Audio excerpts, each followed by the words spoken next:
I just read and read and read. I probably read 5 to 6 hours a day. I don't read as fast now as when I was younger, but I read 5 daily newspapers. I read a fair number of magazines. I read 10Ks. I read annual reports, and I read a lot of other things too. So I've always enjoyed reading. I love reading biographies.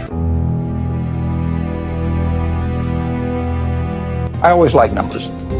I knew I was going to be interested in stocks the rest of my life, but probably at the time I was 8 or 9. I used to keep charts on all kinds of stocks when I was that age.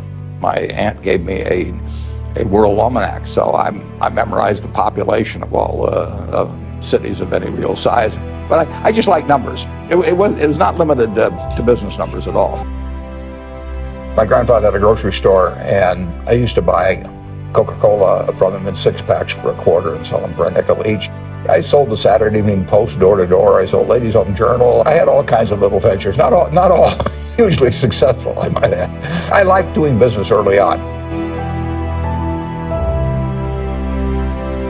Have the right heroes. I mean, I've always been lucky in that respect. And if the people you look up to are going to form your vision of what the world, how you want to be in later life. I'll give you 2 pieces of advice. I'd invest as much in myself as you can. I mean, you're your own biggest asset by far. I mean, you've got all kinds of potential. All the people in this room, you're lucky to be in this country, gotten a good education, but most people go through life using up a very, very small part of their potential. And so anything you do that invests in yourself, that's the best investment you can possibly make. And then I would follow my passion. I mean, whatever turns you on. I was lucky. I found something early that turned me on. But you don't want to take a job just for the money.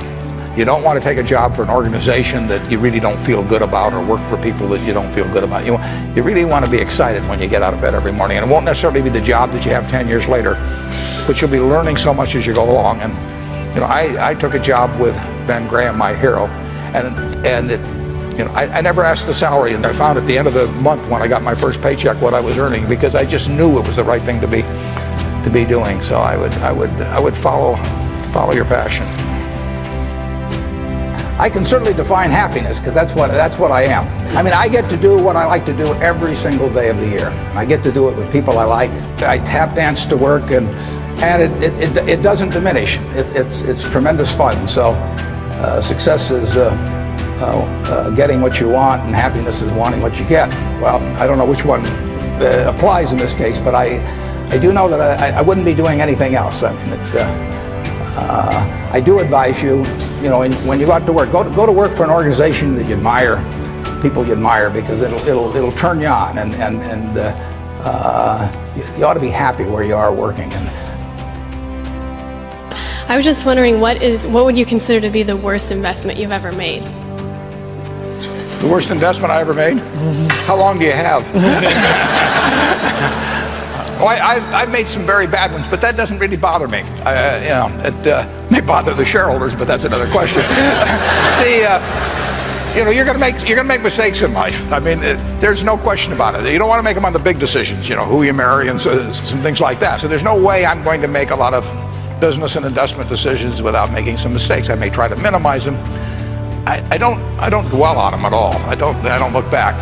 The biggest mistakes are the ones that actually don't show up. They're the mistakes of omission rather than commission. We've never lost that much money on any one investment, but it's the things that I knew enough to do that I didn't do. We have missed profits of as much as maybe $10 billion in things that I knew enough to do and I didn't do. Now, the fact I didn't buy Microsoft way back is not a foregone opportunity, because I didn't know enough to make that decision. But there have been other investments where I did know enough to make the decision, and for one reason or another, I either didn't do it at all, or I did it on a small scale. I was sucking my thumb when I should have been writing checks, basically. And those don't show up. There's no place where it shows missed opportunities, but I've missed some big ones. The triumphs in life are partly triumphs because you know that everything isn't going to be a triumph, and I would never get too hung up on mistakes. I know a lot of people that really agonize over them, and it just isn't worth it. I mean, tomorrow's another day, and you live it forward and just go on to the next thing.